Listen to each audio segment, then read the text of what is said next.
And then it says, one of the lessons here is, like I said before, because I sidetracked, God is faithful to speak to us even when we have ignored him, and we should train ourselves to hear his voice.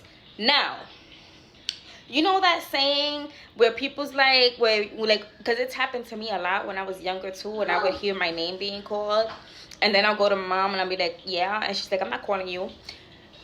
You know how people say, oh, if you hear your name being called, don't answer.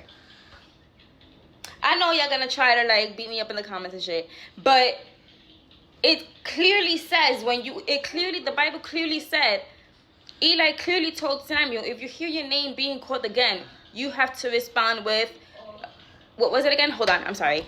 So I'm gonna translate it as best as I can because I was reading it in Spanish. So then he says, Samuel has to say, I'm here to be your servant, Lord, or something like that, the next time he hears his name. So what if all this time that you have been hearing your name when you was young, it was God calling you so that you can learn how to hear his voice? Remember, God is not talking to you all the time.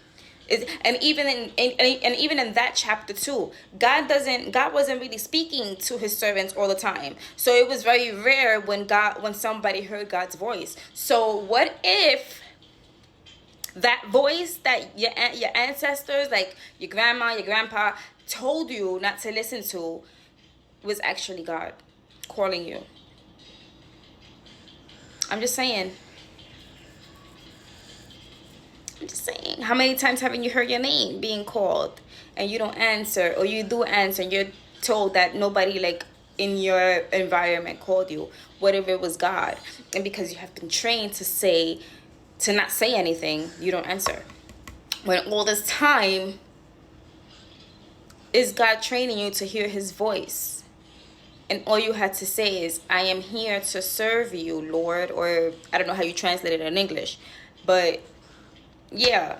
And then it says also, it takes practice to recognize his voice.